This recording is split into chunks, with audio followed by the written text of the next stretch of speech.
bem, pessoal? Um bom dia. Vamos nós aqui para mais um B de Business. Hoje com uma convidada super especial, com a Paula Cordeiro, que já está entrando aqui para conversar conosco sobre empreendedorismo. Então, eu já estou colocando ela aqui na nossa live. Começar a conversa aqui conosco. Já temos pessoas nos acompanhando. Lembrando que o nosso B de Business é para conversar sobre a jornada de alguns empreendedores que nós achamos inspiradores, como a Paula Cordeiro. Paulinha, bom dia. Olá, bom dia, tudo bem? Tudo Obrigada bem? pelo convite. Obrigada a você por disponibilizar o seu tempo para conversar conosco. Ficamos muito felizes de te receber. Que E legal. para quem ainda não conhece a Paula, vou fazer uma breve apresentação dela. Então, a Paulinha é administradora, empreendedora, tem uma empresa na área de produtos de saúde, também é empresária da área de meditação e desenvolvimento pessoal. E aí, Paula, a gente queria te ouvir um pouquinho da tua trajetória no empreendedorismo. Como surgiu a Paula empreendedora? Conta pra gente. Bom, eu venho de uma família de empreendedores, né? Então isso já é uma questão quando, aquela época ali dos 17, quando a gente tem que escolher o que vai fazer na vida.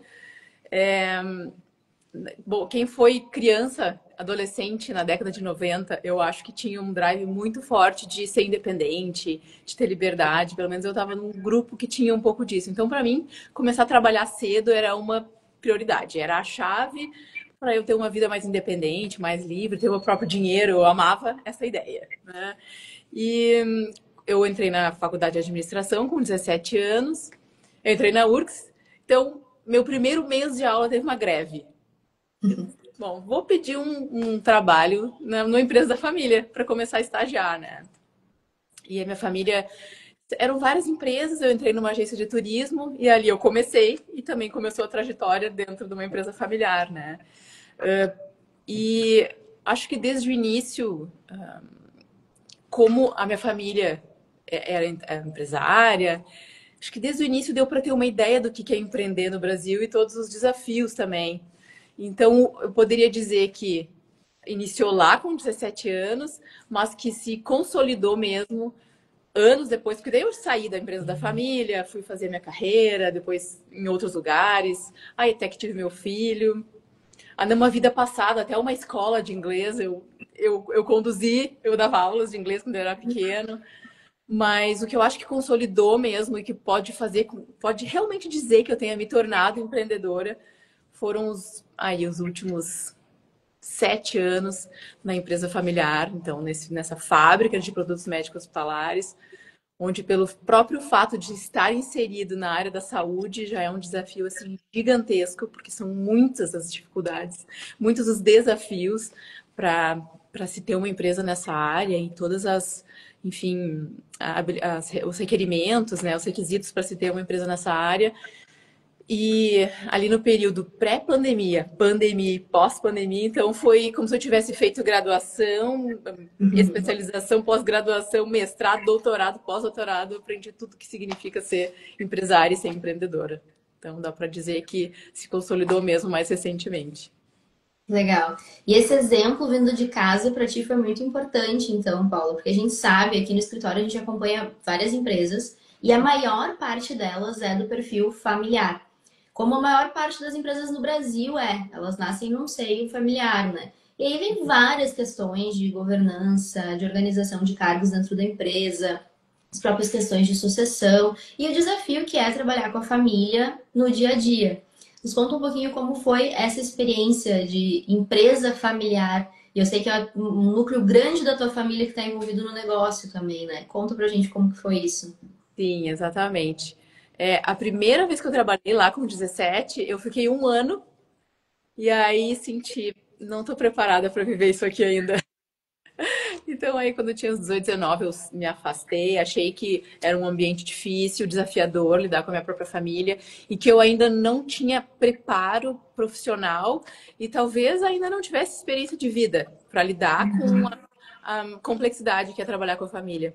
Quando eu voltei, eu já era mãe, já estava ali pelos meus 30 anos, né? Quando eu voltei a trabalhar com a família. E eu tinha a sensação que eu tinha mais segurança, mais experiência, mais capacidade crítica mesmo, né? Porque uma das coisas que acontece quando a gente vai trabalhar com a família, pelo menos a minha experiência foi assim, é que tu sempre é ou filha ou sobrinha, sempre veio Sim. depois, né? Então, eu acho que desbravar esse ambiente e te estabelecer como uma voz que também vai ser ouvida, que vai ser respeitada, é bem desafiador, né? Porque sempre parece que remete a lá em casa, mas tu é minha filha, então tu tem que me escutar. Mas ao mesmo tempo é fascinante porque eu acho que eu caí em uma família de pessoas realmente empreendedoras e muito batalhadoras, independente de eu concordar ou não com a forma de gestão.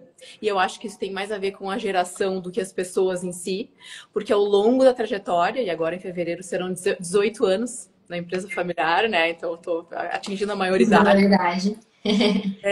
Eu percebo que teve muitas desvantagens, mas também muitas vantagens, né?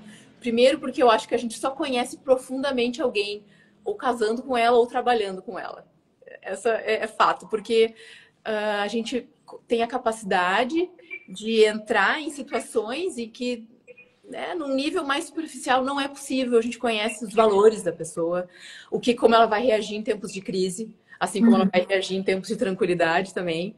Então, essa intimidade que se cria, especialmente dentro da família, ela é fascinante, assim, e nos dá muita, ao mesmo tempo que pode ser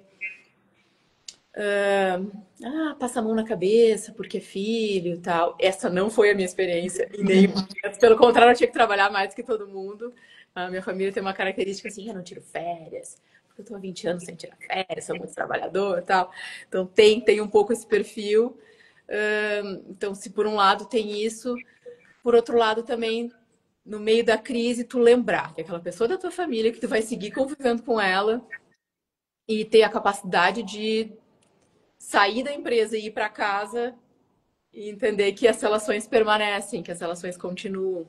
Então, ao mesmo tempo que tem uma relação de aprendizado, né? Porque essa experiência de quem está no mercado de trabalho, quem é empresário há muito tempo, ela é gigantesca. E eu convivi com pessoas que tinham aí 30, 40 anos já de mercado na minha frente. E ao mesmo tempo, essa autoconfiança de que a visão que a gente tem, ela tem valor. Uhum. Né? Então, eu penso que ao longo desses quase 18 anos, os maiores desafios foram esses, né? Lidar com essa parte delicada que é conviver dentro e fora da empresa, respeitar os papéis que cada um tem, mas ao mesmo tempo nunca deixar de confiar que essa visão que eu fui desenvolvendo, a experiência que eu fui desenvolvendo ao longo do tempo tem muito valor.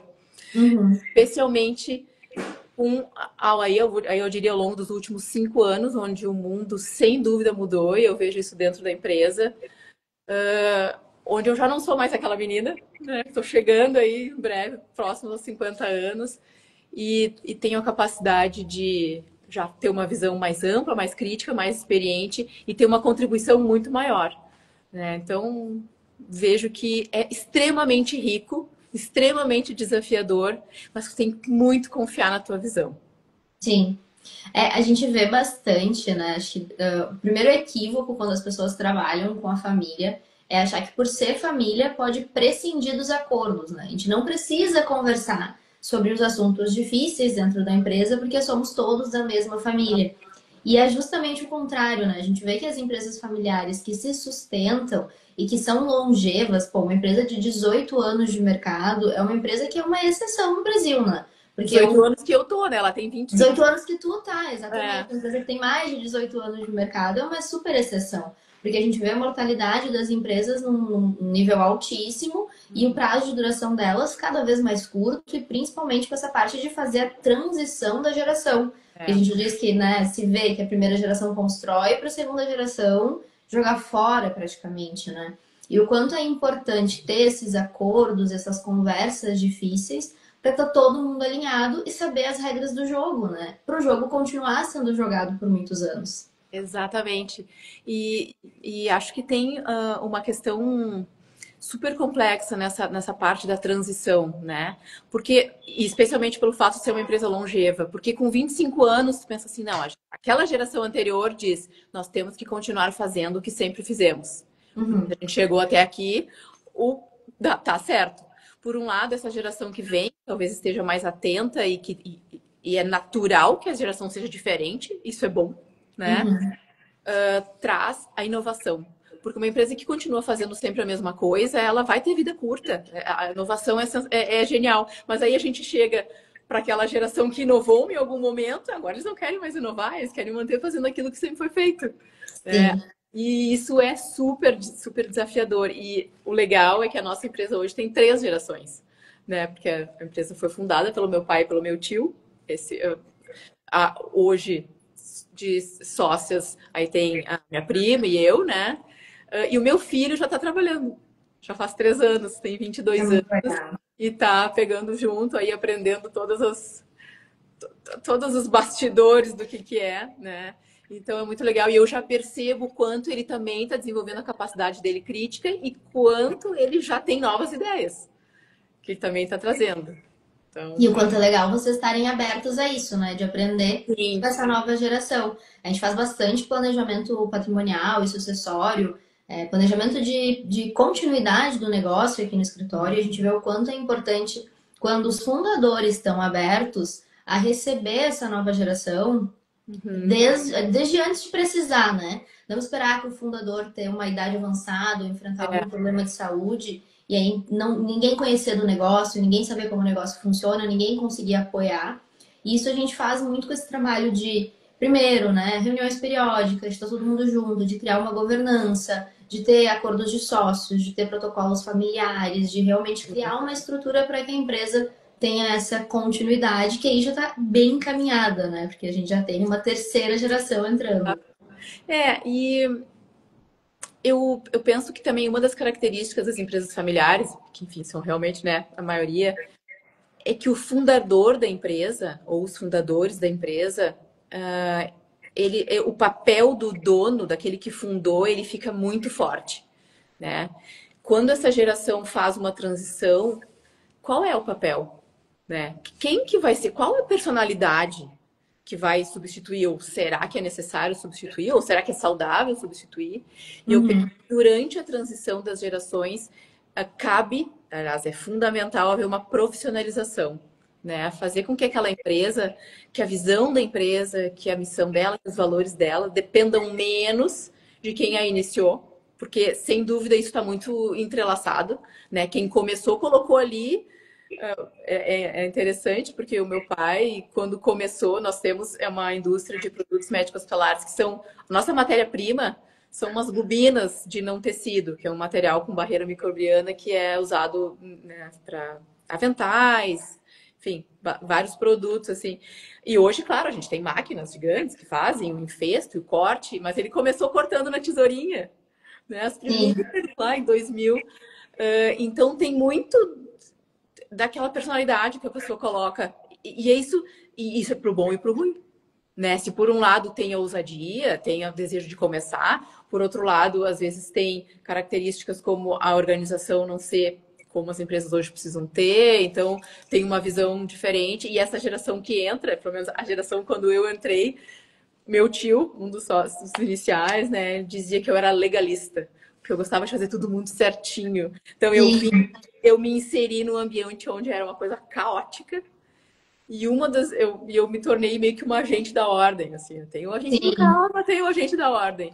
E eu era assim que tentava estruturar tudo, pensar muito em processo, fazer fluxo, porque eu via que aquilo era caótico e era fundamental colocar ordem, até porque hoje a gente tem pessoas na empresa que estão lá 17 anos também, funcionários, né, de 16, 15, 16, 17, 18 anos, e tu acaba tornando aquilo um vício. Então as pessoas novas que entram, elas têm até dificuldade, porque não, né, daqui a pouco não tem manuais, então a gente botou coisas, a gente começou a trabalhar com, eu gosto muito de trabalhar com políticas, né? Uhum. Então, bom, toda decisão que é tomada, vamos dizer que seja a primeira vez que surgiu aquela situação, bom, aquilo é através de uma política. Então, a partir de agora, nós faremos assim daqui para frente.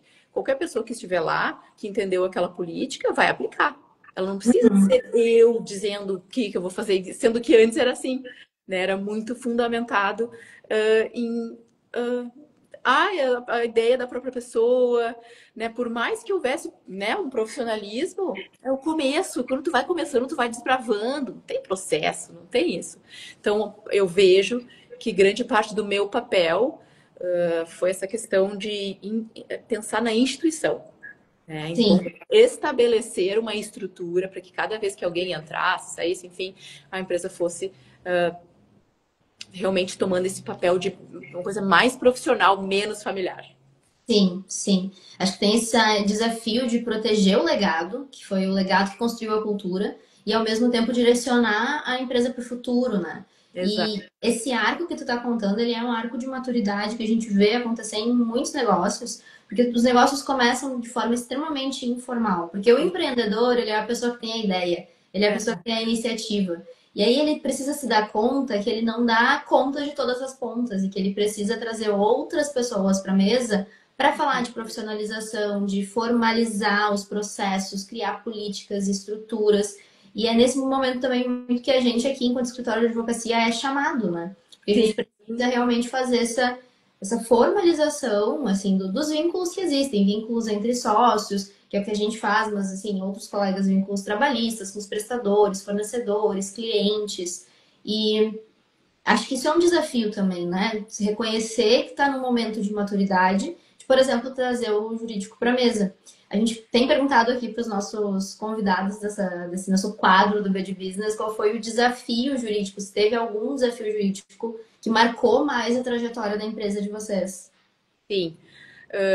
Quando eu entrei, aí esses 18 anos atrás, a empresa, ela era uma empresa relativamente bebê, uma empresa jovem, né? E uma das coisas que mais acontecia era a parte informal, especialmente na relação com funcionários. E que Sim, podia tudo. sim, Podia tudo, mas é que tinha uma relação, porque as pessoas que começam junto com o fundador, elas também pegam essa visão, né? Então acaba a questão dos horários. Tanto que agora eu estava falando sobre isso, a gente estava falando das políticas, né? Teve situações em que eu estabeleci políticas que quem veio antes não queria aceitar, né? Que sim, o tio, meu pai disse, não, mas a gente nunca fez assim, ah, mas agora a gente vai ter que fazer assim. E, em geral, isso começa a acontecer pelos problemas, né?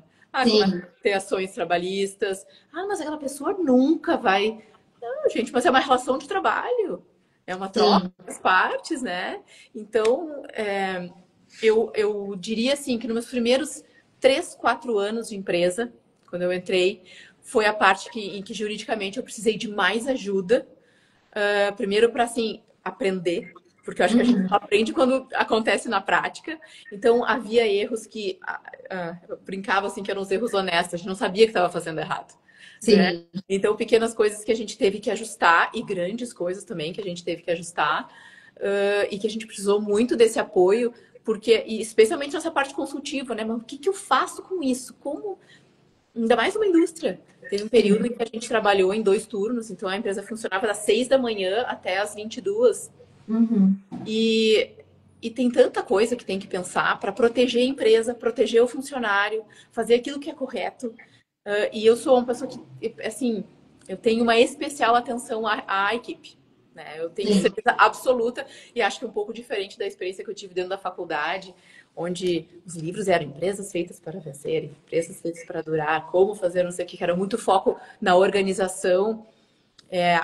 A empresa é um reflexo direto das pessoas que estão trabalhando nelas, né? Então, eu sempre tive muito foco nas pessoas, em criar um ambiente onde as pessoas se sentissem que estavam indo trabalhar num lugar legal, que sentissem orgulho desse lugar. Por isso que a gente tem funcionários de tanto tempo também, né? Essa sempre foi uma atenção. Eu acho que a minha família também tem essa pegada, mas eu quis deixar isso algo muito assim, parte da política mesmo, parte dos valores da empresa, esse cuidado com as pessoas. Então não era nem só para se proteger, porque vai ter uma ação trabalhista e tal, não, mas criar um ambiente justo, um ambiente cooperativo, um ambiente também construtivo. E eu tenho muito a visão de que as empresas são uma excelente oportunidade da gente transformar as pessoas em cidadãos melhores, né? Então, ensinar as pessoas, especialmente porque a gente trabalha também com o pessoal de pessoas que vêm no seu primeiro emprego, auxiliares de produção, pessoas que a gente tinha muitos funcionários também que tinham a segundo grau, nem tinham o segundo grau completo. Então, Uhum. questão de formação, de ensino, de educação, que é uma excelente oportunidade. Então, isso para mim sempre foi um fator preponderante, assim, de muita atenção. E, e não tem outra maneira da gente fazer isso sem a gente seguir à risca aquilo que é o correto. Então, por isso que me Uhum. chamava de legalista. Isso para mim sempre foi uma coisa bem importante. Ah, pode ser que a gente tenha errado, tá, mas agora que a gente aprendeu, a gente faz bem certinho e assim segue a risca o que tem que ser feito. Que legal, que legal. E aí tu começou a tua fala falando que tu foi pro empreendedorismo buscando uma liberdade, né? Sim. Agora, essa liberdade ela pode ser um pouco ilusória, né? Porque é Total. aquela coisa da brincadeira na internet. Eu virei empreendedor para não ter que trabalhar das oito às 17, então agora eu trabalho 24 horas. Exato, exato. E eu que convivo muito contigo, eu vejo que é esse o teu regime mesmo, né? A É, gente não consegue se desligar nunca. nunca, é. Isso é bem desafiador, mas eu penso assim, quando a gente se importa muito com o que a gente faz, é quase que parte da tua natureza, né? E o empreendedor, invariavelmente, ele inicia algo com o qual ele esteja profundamente conectado. Ele não vai fazer uma coisa que não tem nada a ver com ele, né? Invariavelmente tem a ver com quem ele é. E eu acho isso muito legal, porque quando eu estava na faculdade, essa coisa de propósito, da essência, isso não se falava disso, né? Sou véia já. Isso era uma coisa que não tinha, Sim. que não era assim um assunto relevante. E eu acho que hoje, como a gente trabalha muito, as pessoas querem que o seu trabalho seja uma extensão de quem são, que aquilo faça sentido. Não como uma coisa, que eu só vou lá para receber um salário. A gente já sabe que isso aí, tudo bem, é importante, que os boletos estão aí, a gente tem que pagar as nossas contas, mas a gente quer cada vez mais buscar algo que faça sentido para a gente, que tenha a ver com as nossas habilidades, com as nossas aptidões, que tenha a ver com a nossa personalidade, com as nossas características. Então, o empreendedor, quando ele dá início a algum negócio, esse negócio ele é algo do coração. Acaba que a gente trabalha também muito mais. Mas existe uma satisfação extra em fazer algo que é para ti, né? Sim. Enfim, quando eu comecei a trabalhar, claro, trabalhava para alguém. Eu só entendi o que é realmente empreender. É quando tu tem que fechar as contas ali no final do mês e lidar Sim. com o imponderável eterno que é ter uma empresa, especialmente no Brasil. Sim, e com a quantidade de habilidades que tu tem que desenvolver, que não acaba nunca, né? Que nem tu falou, começou, eu precisei aprender um pouco da parte jurídica para poder tocar o meu negócio melhor. E isso serve para várias áreas, né? Hoje aqui a gente tá fazendo uma live porque a gente precisou aprender um pouquinho de marketing digital para gerar Sim, conteúdo, porque hoje é isso que a gente está sendo chamado. Então, acho que esse também é um processo que não acaba nunca, né? Como que tu lida com essa necessidade de estar sempre desenvolvendo novas habilidades. exatamente. E isso é muito legal e fala e conversa muito com esse momento que eu estou vivendo agora, né? Enfim, estou chegando aí nos meus 18 anos de empresa, mas eu estou também passando por uma transição profissional. Porque lá na empresa, especialmente no período da pandemia, eu descobri que a coisa que mais me faz feliz na vida é trabalhar, é desenvolver as pessoas, é ajudar as pessoas a atingirem o ápice do seu potencial. E quando eu conheci aqui a escola, né, a escola de meditação, que agora estou fazendo essa transição no sentido de passar cada vez mais tempo aqui e dando aulas, fazendo a minha formação de, de instrutora, que inclusive eu me lembrei que eu decidi ser instrutora no dia do teu aniversário, há 3 anos atrás. Que demais! Fechando exatos 3 anos, porque o meu Fechando aniversário foi exatos três ontem. anos. E que eu entendi quanto aquilo fazia sentido para mim. O que é muito legal é que nada daquilo que eu fiz nos últimos 18 anos foi perdido. Muito Sim, pelo contrário, aquilo gerou uma bagagem gigantesca e que que só colabora, né? Só contribui para tudo que eu venho fazendo agora. Então, eu acho que essa questão da essência, do propósito, ela se manifesta de maneiras múltiplas, mas à medida que a gente vai ganhando mais experiência, fazendo mais coisas, a gente também vai conseguindo direcionar, né? De uma maneira sim, mais focada. que demais. E Paulinha, para fechar a nossa conversa, eu que, enfim, já troquei essa ideia que a gente está trocando aqui agora, eu já tive o privilégio de trocar com a Paula algumas outras vezes. Sim. Conheço bem a trajetória dela. E para que vocês possam admirar essa empreendedora como eu admiro, queria que ela deixasse uma dica para quem está pensando em começar a empreender. Sim. A primeira dica que para mim eu acho que foi fundamental é se vocês tiverem a oportunidade, colhem em alguém que saiba fazer o que vocês querem fazer, né? Legal. Eu acho que começar do zero é muito difícil. Independente do que for fazer, mesmo que tenha experiência anterior, sempre é um começo do zero, porque a gente sempre vai se deparar com situações que nunca viu antes. Mas poder aprender com pessoas que têm experiência, mesmo que depois a gente vai inovar, vai mudar, vai fazer diferente, eu penso que jamais seria capaz de fazer nada do que eu tenho feito nos últimos 3 anos se eu não tivesse aprendido com a minha família, de empreendedores, independente de ter, enfim, de concordar com tudo, ou da gestão ter uma característica diferente. Eu acho que passar por um estágio, por isso que é tão importante, né? Ter essa experiência prévia e beber da fonte de quem já passou por isso. Bom, e aí colocar depois, coloca o teu jeitinho, né? Mas, Sim, e assim, confia, tenta, errou, vai de novo. Não esmorecer é fundamental também. sim, sim. Eu só tenho um caminho para esse processo que é atravessar ele, né? Exatamente. É isso aí. Que Mas vai. legal. Vale a pena. Que legal, Paulinha. Muito obrigada pelo teu tempo. A conversa foi ótima.